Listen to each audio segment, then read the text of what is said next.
It's amazing how much technology has progressed over the last 10 years.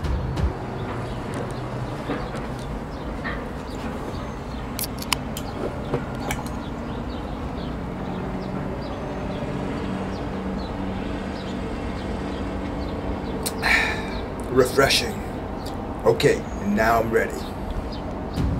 And in this video, I'm going to revisit some of my old tech, and if they don't turn on, I may need to resurrect them for one last time before I permanently retire them to the technology heavens in the sky. Coming up. Around 10 years ago, I purchased my very first smartphone ever. Now at that time, even the most expensive top-of-the-line iPhone only came with a 3.5-inch screen. But in 2010, Motorola, in collaboration with Verizon, introduces the Motorola Droid X. Now this phone had a 4.3-inch screen. Exactly what I was looking for. Much bigger than the iPhone and bigger than most any other flagship phone at that time. Unfortunately, this phone does not turn on anymore. It actually had some water damage and the screen got a little bit damaged. The battery has seen better days and it does not power up. But man, I love this phone and I used it for 2 years. And in 2012, Samsung raises the smartphone game to yet another level when they introduce the Galaxy S3. Now this phone came with a revolutionary, at that time, Snapdragon S4 dual-core chip. But more importantly to me, it had the latest iteration of the large screen display train that I was fully on board. This phone had a 4.8-inch Super AMOLED screen which looked amazing. Wide viewing angles, dark blacks, and rich punchy colors. A truly amazing phone for the time. I used it for many, many years, and as you can see, it still turns on. One of the most awesome things about this phone is that it has the removable battery cover that you can just take off and swap batteries whenever you're running low on juice.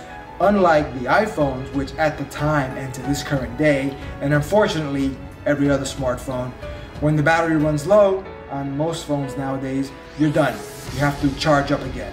However, in these days, I actually bought extended batteries, which increase the battery life of the phone for literally days. Now, I remember one of the ones that I bought was a Zero Lemon extended battery pack, which I'm gonna try to insert some B-roll of it here, but it was huge. It actually made the phone super thick like a brick, but that phone lasted me an entire week of heavy use. Again, Galaxy S3, probably one of my favorite phones that I've ever had. Another memorable purchase that I made over the years was while actually sitting in Barnes & Noble reading magazines. I was just walking around putting the magazines back, and I noticed a display with a bunch of tablets, and one in particular stood out to me, and I made an impulse buy because they were having a sale, and I bought it. And that is the Nook HD Plus, which still turns on and kind of sort of works.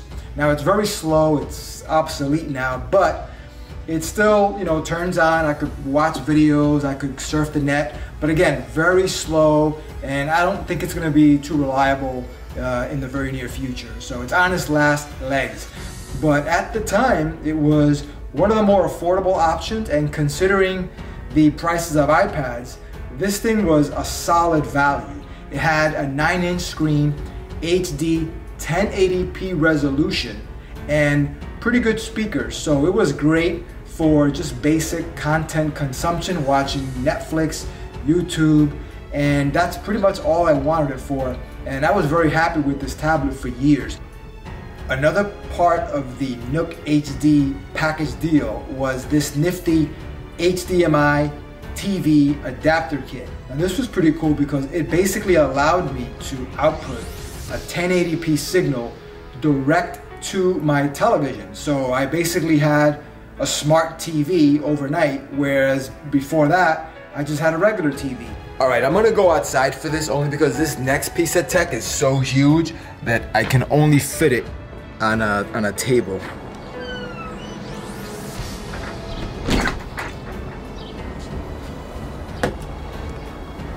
Check this out.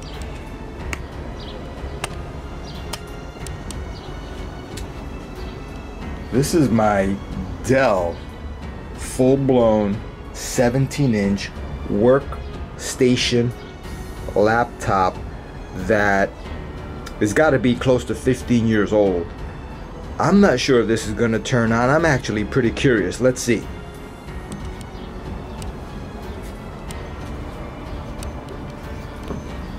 Let's see if this even turns on. Okay. Gotta do this with one hand. Wow. It's like literally moving the entire table. Alright. Alright, here we goes. Here we go. Here we go. Hitting the button. Turning it on. Let's see. Fingers crossed. Thumbs up, fingers crossed. Oh, check it out. Missing a key. Look at this. Oh, I see Windows XP. Windows XP, check it out. Look. Windows XP, baby. Wow, this is old. This is bringing back memories. Wow. Wow, this is gonna, let's see. Let me, I'm not gonna let you guys sit through this. Let's see. All right, we got power and I'm about to hit the go button. I just entered my password. Here we go. Enter. Here we go. Wow. Check it out. Can you see? Windows XP on a laptop that is literally almost 15 years old. Check it out. Wow. This is the definition of resurrecting old tech. Yes. All right, this was great, guys. All right, let's go back inside and continue the video. This final piece of tech I want to show you today is just something I bought about 5 years ago, and I did it so that I could offer guests of my house, friends, relatives, my younger nephews and nieces, something so that they could do some basic internet tasks, checking email, watch videos on Netflix, and I didn't want them to borrow my personal laptop and definitely not my work laptop. So I bought this handy dandy HP under $200 laptop. Now it's primarily designed for cloud-based activities, so you're not gonna install a lot of files on this. I think the hard drive was only like, I don't know, 30, I think it was 32 gigs. And of course, Windows takes up the majority of that space. So you gotta have Google Drive, OneDrive, etc., Dropbox to access files. But you can still do internet stuff like surf the web, check email. That's all internet based. Now, I still have the laptop right here. It turns on, no problem. It still works. The only thing is it's getting slower because it doesn't receive updates in the way that it used to. It still takes them, security updates, but it doesn't fully allow for the complete install of the latest and greatest feature set because it doesn't have a lot of space on its 32 gigabyte hard drive. However, I only bought it to surf the net, and that's all I basically needed to do.